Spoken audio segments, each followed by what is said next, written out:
Hoy vamos a hacer brownie en taza. Necesitamos una taza, 2 cucharadas de harina, 2 cucharadas de cocoa, 1 cucharada de azúcar, 2 cucharadas de leche fresca,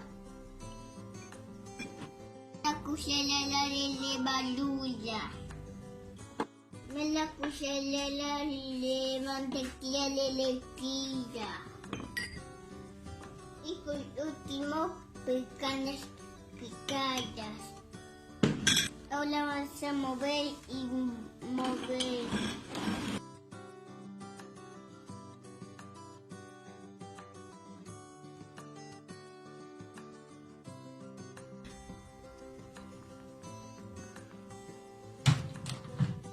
Lo metemos al microondas por 1 minuto.